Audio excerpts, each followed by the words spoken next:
Chef Scott, brand newly tattooed. I am trying to appear edgy. Is it working, folks? Anyway, welcome to Sacks in the Kitchen, where today we are going to milk almonds. And if you haven't ever done it, then we have an expert on hand to help us. I would like to introduce you to Critter. Critter! Critter, where are you? Howdy! This is Critter. Resident nut milk expert. Resident nut milk expert.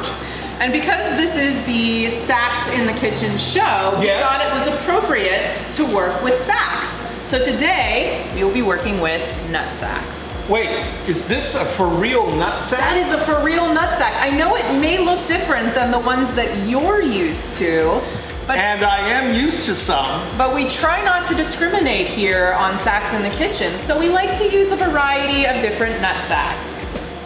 Does it? No? It's not so much. Oh, okay. No, I don't think so. Well, so talk to us about making almond milk. Okay, so making almond milk and making any nut milk for that matter is ridiculously easy. A lot of people think it's this big complicated process, and so you go out and you buy these boxes of nut milk, and nuts should never be in a box. They're expensive. They're expensive, and we're containing the nuts. We're restricting them. Oh, no, we don't want to restrict them. I think nuts should be spread around. They should be spread around to everyone. Everyone should enjoy it. Yummy. Nuts. Yes. So, what we're gonna do is we're gonna use various nut sacks. For today, I think we'll use this one because it's larger, and I think I remember you liking the larger size. God, I'm gonna wet myself if you don't stop this right now. We're just talking about almond milk. Oh, right. I'm sorry. Yes. Oh, damn. So, you can use any type of nut, and you can use raw nuts, you can use whole nuts.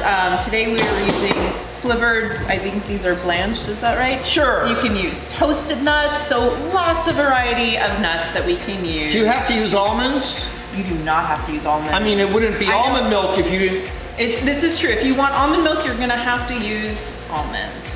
However, some of us don't like to be restricted to one type of nut. Some of us like lots of different types of nuts. It's very clear to me that you are one of those people. I love nuts. Yes. All nuts. All nuts. I am an equal opportunity nut lover. Yes, you are. So, but for today, we're going to make almond milk.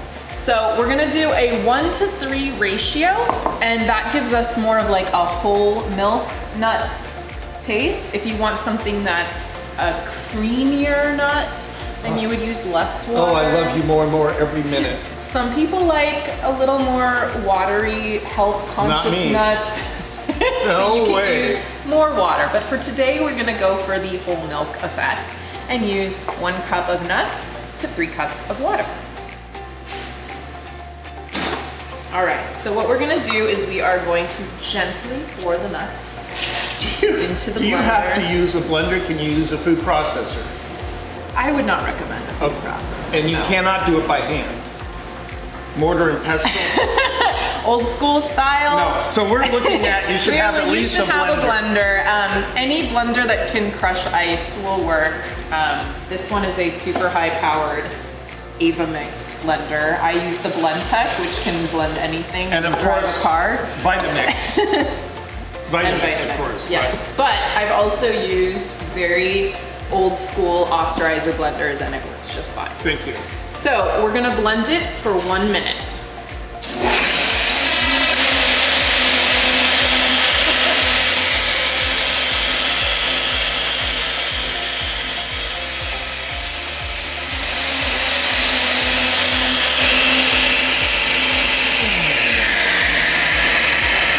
That looks more like almond milk than what I buy in the store. It is very, very milky. Because they're milky nuts.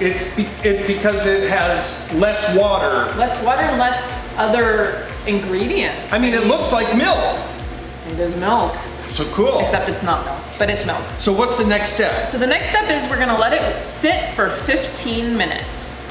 Which will, for you, only appear to be about 1 second. So before we strain and milk the nuts, I want to talk about a couple variations that you can do with nut milks. If you're going for the raw food effect, what you would want to do is get raw nuts and soak them overnight before you blend them with water.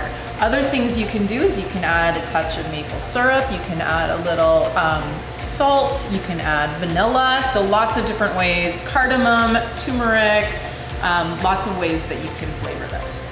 All right, are we ready to milk some nuts? I am. I am as well. So first what we're gonna do is we're going to get the nut sack. Where did I put the nut sack? Where? What? What? You are a bad boy. Ah! All right. I'm sorry. So the options for nut sacks, you can spend $15 to $20 on an official nut sack from various food type places, or you can get nylon or a paint strainer bag from your local paint shop. You're Make kidding. sure to wash it first. That's what that is? This costs about $1. And this was also cheap. I don't remember exactly how much. All right, so let's begin milking some nuts. Do you need my help? Do I need your help? I mean, you are probably more of a nut sack expert than I am. I have you a milked degree. more I have a nuts than degree I? in that.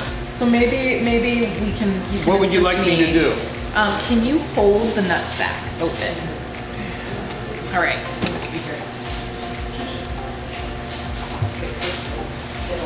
All right. Let's begin milking some nuts. I'm going to try to not be stupid and silly. Yeah. Okay. Here we go. So we are going to pour all this luscious. Oh, we lost some. We jizzed on the table. No, it's working. You hold it up there. I'm gonna look at this. Are we supposed to do this? Oh yeah. So what you're gonna do at this point is you're gonna start, once you've poured all that delicious nut milky goodness into the nut sack, you're gonna wanna gently caress the nut sack in order to milk the nuts.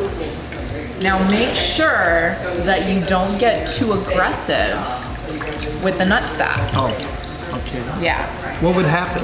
Well, if you squeeze the nut sack too hard, you could tear the nut sack, and that would be really bad. That would be really bad. So you want to be gentle. So we have nuts in here. We have nuts in there. We have nut meal in there, actually. Oh, right. Yeah. Right. Yeah. So what's great is if you want to take the nut meal after we're done milking the nuts, you can actually dehydrate, dry them out either in the oven, and then you can use it as nut flour or nut meal, and you can bake with it. That's pretty good. What? That was a pre-ejaculatory tasting. I did not approve that. I am so sorry. You got, I'm going to try to behave myself. No, I don't. Oh, yes, you do. Let's clean that up. Thank you. All right, so I think we are officially done. Would it be good to wear latex gloves while you're massaging your nut sack? You know, if you Would it be want, safer? if you want to be safer about it, it is recommended. You know, it's not terribly dangerous to not use protection, but I mean, your sometimes hands should be protection- washed, though. Your hands should definitely be Right. washed, yes. As should your nut sack. It should be clean. A clean nut sack makes for a clean and tastier nut milk. All right, so we are done. That's it. That is it. We pour it into a pitcher or a jar, store it in the fridge, and then it usually lasts for about a week. That is gorgeous. Look at that. I mean, I cannot tell that that is not regular milk. Yeah, we should definitely taste this though. Oh, I okay. sip Yeah, go ahead, taste it. No All right. one's going to drink from there but you. And me. That is some nutty, nutty goodness. Thanks for joining us. I like it when it's colder. That's very good. Thank you, everybody. Thank you. I hope you enjoyed this episode of Sacks in the Kitchen with special guest Critter.